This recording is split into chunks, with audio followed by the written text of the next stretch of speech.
नमस्कार दोस्तों, स्वागत है आप लोगों का मेरे इस चैनल में। दोस्तों, स्पेशल मैरिज एक्ट 1954 में आज जो सेक्शंस हम लोग पढ़ेंगे वो सेक्शंस है सेक्शन 19, सेक्शन 20, सेक्शन 21 और सेक्शन 21A। इसका हेडिंग है consequences of marriage under this act. इस कानून में अगर आप शादी करोगे तो इसका रिजल्ट क्या क्या है, कंसिक्वेंसेस मतलब परिणाम क्या क्या चीज़ का है, वो हम लोग पढ़ेंगे।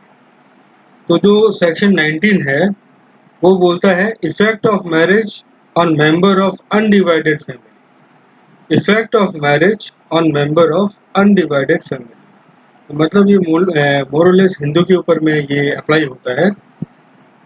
तो इसमें ये है कि अगर कोई हिंदू हो, कोई बुद्धिस्ट हो, कोई सिख हो या कोई जैन, अगर उसकी जॉइंट फैमिली है और जॉइंट फैमिली का कोई भी मेंबर अगर इस एक्ट के अंदर शादी करता है, शादी रजिस्टर्ड करवाता है, तो ये मान लिया जाएगा कि वो अपने जॉइंट फैमिली से अलग हो गया है।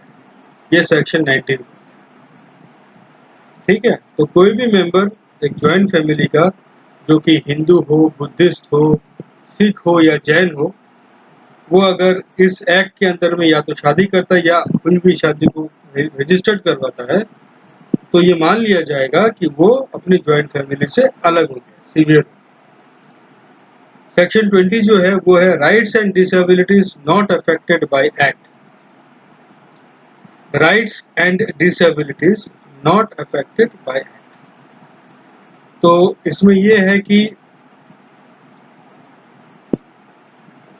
सेक्शन 19 में जो हम लोग पढ़े कि उसको मान लिया जाएगा कि वो जॉइंट फैमिली से अलग हो गया, ये तो ठीक है, लेकिन उसका प्रॉपर्टी में क्या इफेक्ट आएगा?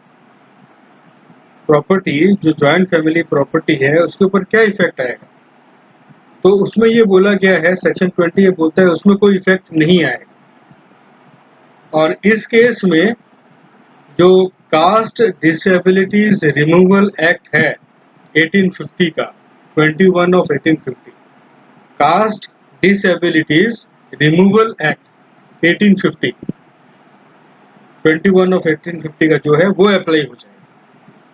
मतलब 19 बोलता है कि वो जॉइंट फैमिली का है तो उसको मान लिया जाएगा कि वो अलग हो गया है जॉइंट फैमिली से, लेकिन प्रॉपर्टी में उसका अधिकार में कोई फर्क नहीं आएगा, उसके सक्सेशन ऑफ प्रॉपर्टीज के ऊपर में उसका कोई फर्क नहीं आएगा। उसके ऊपर जो एक्ट अप्लाई होगा वो होगा, मतलब जो प्रोविजंस है प्रॉपर्टी को लेकर के जो कि कास्ट डिसेबिलिटीज रिमूवल एक्ट 1850 में बताया गया है वो apply.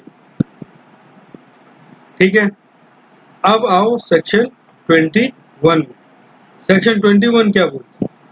Succession to property of parties married under the act. अब इस प्रॉपर्टी का सक्सेशन को लेकर के बात है, तो इसमें यह बोला गया है कि जो इंडियन सक्सेशन एक्ट है 39 of 1925, Indian succession act 39 of 1925, 1925 में ये एक्ट आया था और 1925 का बिल नंबर 39 था। ठीक है ना, तो ये जो इंडियन सक्सेशन एक्ट है वो अप्लाई होगा, उसके प्रोविजंस अप्लाई होंगे प्रॉपर्टीज को लेकर। जो लोग इस एक्ट के अंदर भी अपने आप को रजिस्टर करवाते हैं, उनकी प्रॉपर्टी और उनके बच्चों की जो प्रॉपर्टी होगी वो चीज़ों को लेकर इंडियन सक्सेशन एक्ट 1925 गवर्न करेगा। ठीक है, और इसका एक है कि चैप्टर 3 का पार्ट 5 जो है वो बस अप्लाई नहीं होगा। इंडियन सक्सेशन एक्ट का चैप्टर 3 का पार्ट 5 वो बस अप्लाई नहीं होगा, बाकी सब अप्लाई होंगे।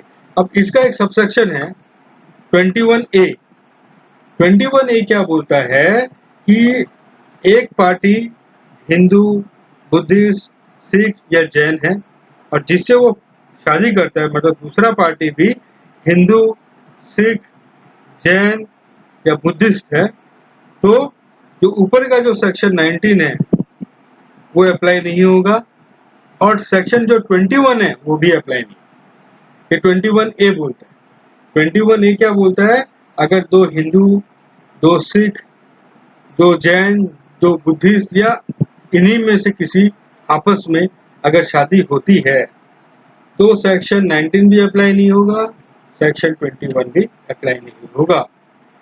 सेक्शन 20 के प्रोविजंस अप्लाई होंगे, मतलब जो आपका एक्ट था ये वाला कास्ट डिसेबिलिटीज रिमूवल एक्ट 1850 जो कि प्रॉपर्टी से रिलेटेड का था वो अप्लाई होगा, उसके प्रोविजंस अप्लाई होंगे, ठीक है ना।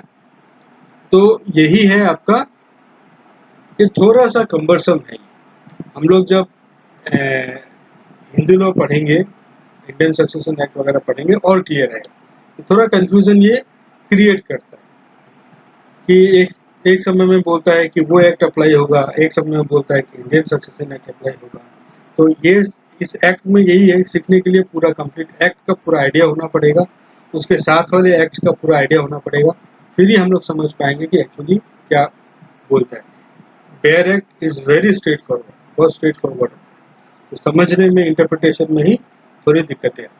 तो खैर जो भी है हम लोग पढ़ते पढ़ते सब समझ जाएंगे। तो यही एक्ट है, section third, section 19, section 20, section 21 and section 21A। Video देखने के लिए बहुत बहुत धन्यवाद। Thank you very much.